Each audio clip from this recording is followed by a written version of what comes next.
Shop chào anh em, hôm nay mình sẽ test cho anh em tất cả các dòng còi ngân và còi hú ở bên mình. Đây là chiếc còi ngân màu đỏ, đây là chiếc còi 7 chế độ, đây là chiếc còi ốc sên, đây là 6 chế độ, đây là còi điều khiển từ xa, đây là còi 3 chế độ nhá. Mình sẽ test trước chiếc còi ngân màu đỏ cho anh em xem. Đây là chiếc còi hình bầu dục, nó nhỏ hơn chiếc còi ốc sên.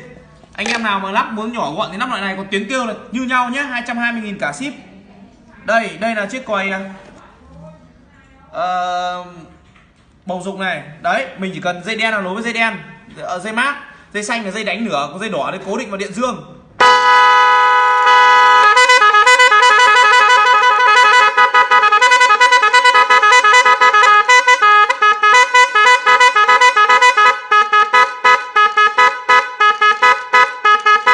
Đó, điếc tài quá. Ôi dồi ôi, hàng xóm sang bây giờ đấy. Đấy, và anh em nghe thì có thấy thích không? Tiếng kêu của nó như nào? Đây là chiếc còi 7 chế độ này. Đó, 7 chế độ nhé, còi hú 7 chế độ này. Đấy, rất là to, công suất là 100W. Đó, đây. Chiếc còi này kêu rất là khủng anh em ạ. Rồi, có 2 dây âm và dương thôi. Dây âm thì đấu vào dây âm, dây đen. Dây đỏ thì đấu vào dây dương. Và chúng ta bíp bíp thế thôi, quá là đơn giản đúng không?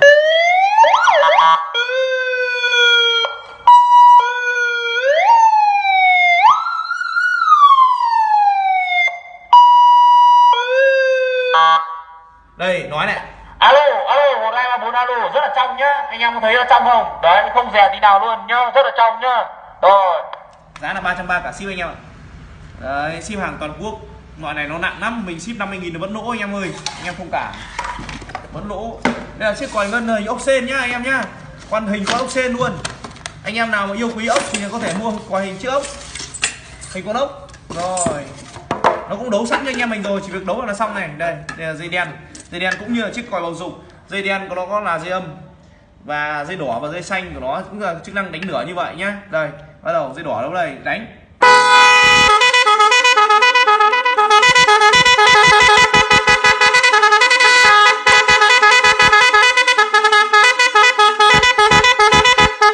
Đó, nó kêu to quá anh em phải điếc tai rồi, mình sắp gọi là thay bằng nghĩ vì cái loại này rồi. Đấy, nhưng mà anh em cứ kêu bé thì chả hiểu là vì sao. Vâng, tiếp theo là chiếc còi 6 chế độ nha anh em nhá. Nó cũng giống như chiếc còi 7 chế độ thôi nhưng mà nó nhỏ gọn hơn. Và công suất của nó thì bé hơn một chút. Công suất của nó đây là bao nhiêu? 50W. Nó cũng chỉ có 2 dây âm và dương thôi. Đấy, và có bộ điều khiển và cũng nói được như là chiếc còi 7 chế độ. Đó, 7 chế độ. Ôi, dây hơi ngắn rồi. Dây hơi ngắn rồi em bấm anh nhá. Đấy, em bấm đi và nói thử đi. Rồi. Ok. Có tăng âm lượng hay tăng âm lượng đi, cái này nó có tăng cả âm lượng nhá, 7 chế độ cũng vậy. 7 chế độ không có tăng cả âm lượng. Tăng âm lượng lên. Không, chưa tăng.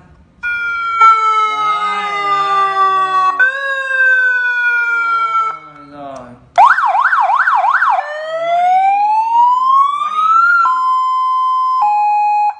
Alo, 1234 alo. Điện thoại, cần điện thoại nó kêu. Rồi. Còn cái điện thoại, gần sóng điện thoại nên là nó hơi rít anh em. Ở đây là chiếc còi điều khiển từ xa nhé anh em nhé. Đây, chiếc còi này 400, chiếc còi 6 chế độ là 270 cả ship anh em nhé. Còn chiếc còi này là 400 cả ship này. Còi này là điều khiển từ xa, anh em nào không thích dây dợ lằng nhằng thì mua còi điều khiển từ xa nhé. Rồi anh em muốn chôn hàng xóm thì để cạnh nhà nó rồi ở ngồi nhà bấm nhé. Ok luôn, cứ 30m là có thể chôn được. Hàng xóm nếu nó bật karaoke to quá là điên máu là có thể. Đấy. Thôi từ từ.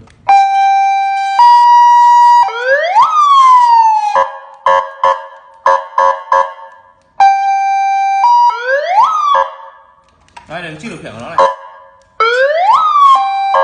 Đấy, loại này 400 cả ship anh em nhé. Anh em có nhu cầu liên hệ mình có Facebook Shop hoặc gọi trực tiếp số điện thoại 0904 038456. Rồi, đây là chiếc còi 3 chế độ, là chiếc còi thông dụng nhất và nhỏ gọn nhất. Anh em xe máy thường chơi loại này. Đây, anh em nào ô tô này muốn loại nhỏ nhỏ thôi đỡ giật ông bà già thì là có thể, chứ là em bấm anh để vì dây nó ngắn nhá, không cả. Rồi bấm đi. Loại này không có mic thôi, cứ bấm đi cho anh em xem để luôn giống hồ như vậy. Đó. Rồi, cảm ơn anh em rất nhiều nhé, chào anh em. Anh em cũng như ông thì cứ comment số điện thoại xuống cái clip này, mình sẽ xem và test hàng cho anh em và gửi cho anh em. Ok, chào anh em.